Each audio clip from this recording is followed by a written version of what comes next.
John Brennan here with MMA Tea Company. I'm joined today with Shedrick Chocolate Thunder Goodridge. Shedrick, how you doing today, man? Doing all right. How you doing? I'm doing well, thank you. I see you got your New Jersey shirt on. I was gonna Yeah. ask you how things are going down there in Jersey. How you holding up? I mean, it's going. It's going. It's kind of intense.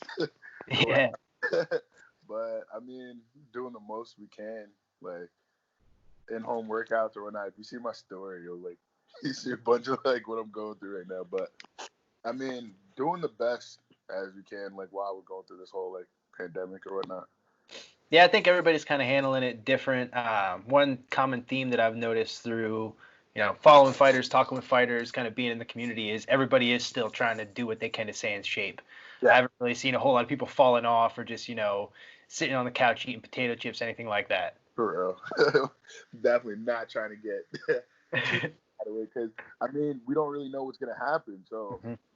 like the way everything's been going back and forth. One day we know something's up, next day we don't. We don't want to be like, oh, next thing you know, they're like, oh yeah, everyone's good. Fights. And it's like, Yeah, and yeah, I think there's going to be a big influx of regional shows, and everybody's going to want to be fighting because there were so many fights that were canceled. I was supposed to have a fight, 2 weeks from now, 3 weeks from now, I was supposed to be fighting Art of War May 9th. That got scrapped. I was supposed to be on that card. Oh, yeah, all right. We'll get into that in a second. I wanted to talk to you just a little bit about, your experience in MMA. I was going through your record. You've been fighting. You made your amateur debut, I think it said, in 2010. So you've been at this for about 10 years now. Pro for what, roughly eight, and you fought um, the who's who of guys coming up from Rex Harris to Brennan Ward to your most recent fight with Andre at Art of War. Seems like you're the kind of guy that doesn't shy away from those tough fights. Where does that mentality come from, and where do you find yourself looking for opponents and accepting those fights? I mean, like with my background, I come from a strong wrestling background to where I wrestled like here in my hometown, Rahway, New Jersey. And one of our coaches, Coach Stuber, I'll never forget my 8th grade year. I was 33-3, and I took 7th at like the kids states, right? So I came in as a pretty like a big freshman. They're like, oh well, he's gonna be good, but it was at like 135. So I hit my growth spurt. Next Hmm. thing you know, I'm 5'10", 152 pounds. So now all I'm wrestling are seniors. So, and at that time I had one of the toughest like weight classes in the state. And my first varsity match was against Cody Hammer, and he was the returning state champ. So Coach Stu was just like, yeah, just go out there, go shock the world. And I'm like, all right. Match started. I started off good. I threw him, but he's a returning state champ. Got ugly from there on. But from there, it was just like one thing that was always built in us was like never shy away. And I mean, everybody's main goal is to get to the big show or to not fight on a regional promotion to make it to that next level. And I just look at it like this: if I shy away and take easy fights, don't fight this guy because this guy's good, don't fight this guy because this guy's good. I get there, I'm gonna wash out. Like I mean, and like it's about longevity. It's not to just say, "Oh yeah, I got there." No, I want to get there and I want to compete. So that's my mind state on it. I just like to challenge myself because at the end of the day, I do it here. I know I can do it there.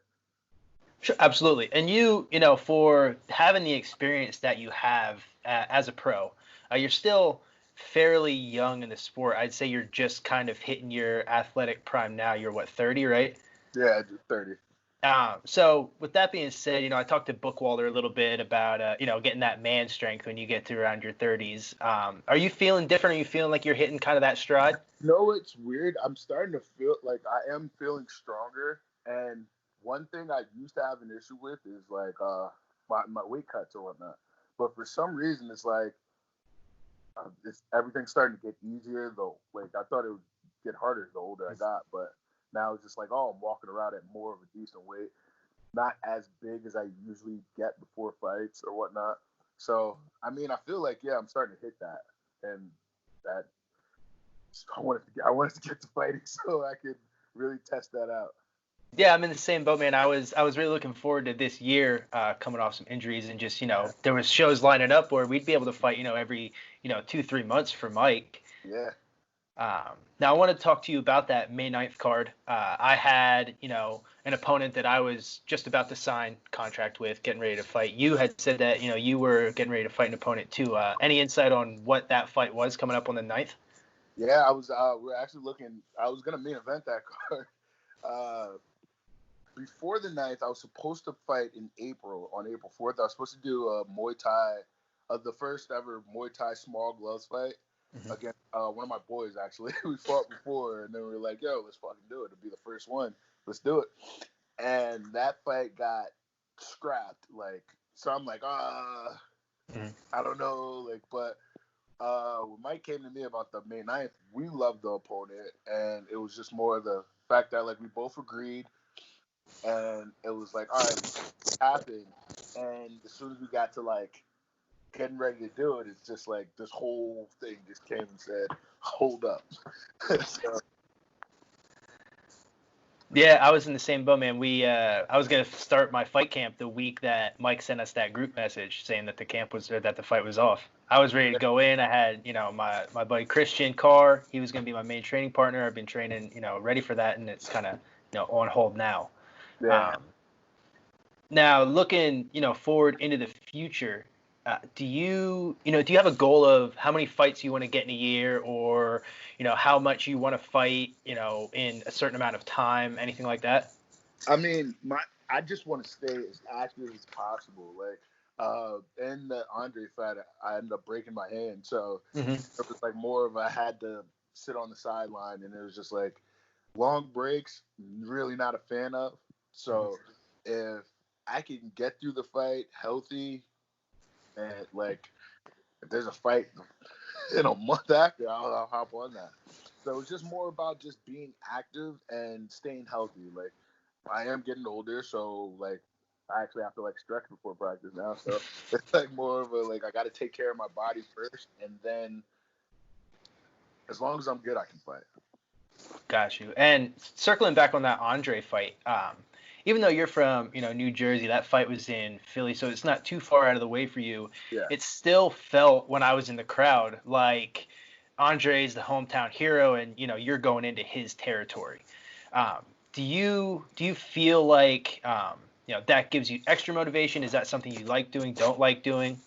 I mean, I have no problem doing it. If you look at most of my fights and most of all the top guys I fought them at their spot. Yep. So it's all right, cool. The only thing Philly's close, so I want everyone to come, so I can sell a lot of tickets for people to come.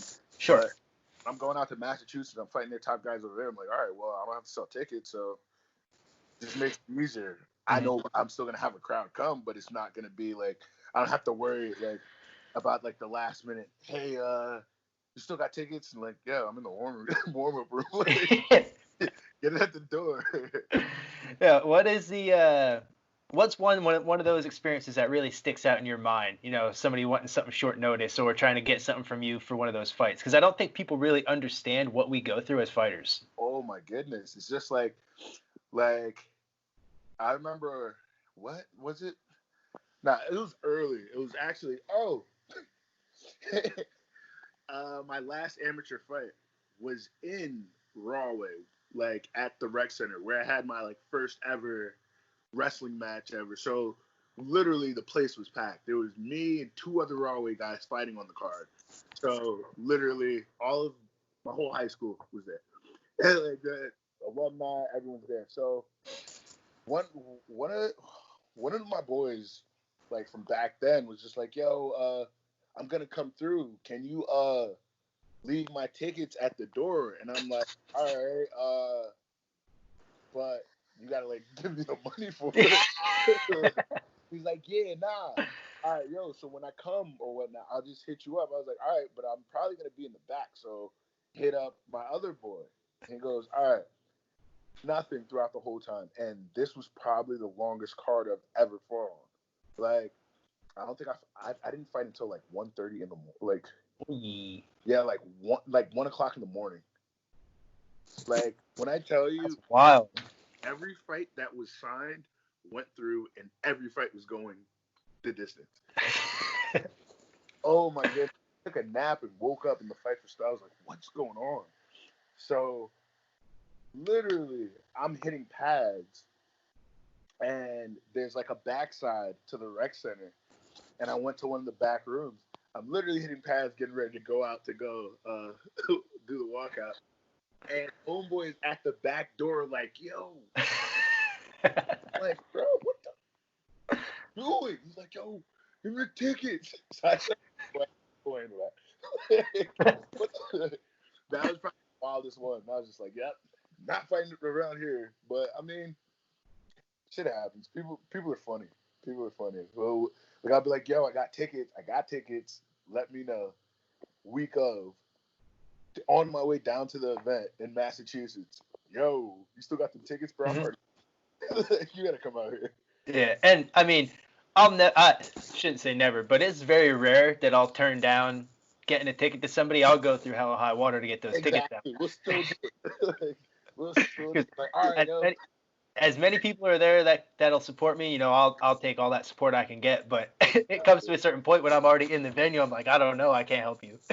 And I'm not walking out there with the ticket because then I gotta go back. I've already handed the tickets in the day before. Then you go back. You gotta talk to the like, hey, I got another person trying to get a ticket. Will I still get like commission for that? Or Let me get my $10. yeah, bro. Like, I need that. Yeah, man. And then some of your fights are with some of those opponents that have gone up to that top tier of fighting. Is there one fight that really sticks out in your mind as like your favorite fight that you've had? Huh. My favorite fight that I've had. Damn, I've had so many. Uh let's see. You know what? My this one fight I had in for CES. Uh there's actually I don't know. All right, so I think my Brett O'Terry fight, that one. Or damn. Actually, nah. My Eric Roncarani fight. That was one of my favorite ones. What Because sticks out in your mind about that? huh? What sticks out in your mind about that fight? He was a dick. Had zero like all right, so with the backstory to that whole thing, we were supposed to fight like 3 or 4 times before that, but for some odd reason the fight would just get canceled. And it's always like through the whole camp. So I'm just like, all right, whatever, man. So I remember we were supposed to fight again, and then he said he like something happened. He got hurt or he hurt his ankle, Hmm. and show up to the fight. So then I end up taking a fight with Mike Wade. That fight happens. Ref makes a ridiculous call or something. So I lose that fight. But when I see him there, he's like walking around with his girl, like everything's like cool. I'm like, yo, you don't even got crutches. What the fuck's going on? As soon as he saw that fight, he accepted it. Like he was like, yo, I want to fight him. And I'm Hmm. like, oh word? All right, cool. So then like I guess the lead up to that fight, like there was a lot of talk, but my thing was, all right, well, can't really do much when I get my hands on you. And went in there, and literally the thing was, they're like, oh yeah, I won't be able to stand with him. I went and did enough standing with him to show that I was a better stand-up guy, and then I just took him down and choked him out. That was a favorite one, just because of like his attitude about it. And he's like, yeah, I wanted to knock you out, and they're like, yeah, you gotta hit me up. So Yeah, that always feels good. yeah. All right. I'll Cedric, it was a pleasure, man. I had a good time talking to you today. Let the people know who are watching, where they can follow you, how they can find you on social media, and then where they can find your merch. All right, word. So everyone on, I think like on everything. My app username is CT Goodridge. My last name Goodridge _185. That's my Twitter, That's my Instagram. My Facebook is my name, Shedrick Goodridge. You can find my merch on MMA. Damn. MMAteamcompany.com. I have my link in my bios on there, so you can check that out. Guys, definitely check out all of my sponsors. Like, I have all of them up there. Like, I got most of my sponsors. These guys are like people I've come up with, people like I'm close to or whatnot. Warfare Inc. Company. I've been with that guy since the beginning of my pro career. So, guys, check them out. They're always tagged through all my stuff. Warfare Inc. There's New Breed. My boy, one of my teammates, Marvin, he started this beard cream company where I kind of use it, trying to stay some type of decent throughout this quarantine or whatnot. Another Herbal Habits. It's another hometown spot that, like, pretty much everything clean in there. Like, if you want to get your body right, you get your body right through there. Got New Jersey Nutrition, they're my main supplement company, helping me with my nutrition and everything. Eat clean, bro. Dope ass food. Really, really good. Don't get fat during quarantine. My Half Fight Gear. That's one of our home brand for our gyms. There's also another one, Red Eye Clothing. They are over in the UK. They've been looking out for me for a while now, so definitely check them out. Another #Lash1111. That's one of my hometown friends. Does lashes, ladies. I know you guys are gonna be coming out looking a little crazy after this quarantine. Hit her up. She does lashes, brows. Another person I grew up with, New Jersey Savage, A7FL. My boys, always looking down for me. They're on the page. My home gym, Driven Gym. Nothing but killers coming out of there. Young team, hungry. Henzo Gracie affiliates. Check us out. That's dope. Awesome, man. Yeah, it was a true pleasure. I hope to be on that same card with you when you main event that when Art of War starts back up. Word, because I don't know if I can say who I was supposed to fight because we want to see if it's still going to be in the word after. But nope, no spoilers. It's going if that fight does happen, shit's gonna be crazy. Awesome. I can't wait. All right, bro. Awesome. Have a good one, man. See you soon. All right, you too, bro. All right, thanks. All right, peace.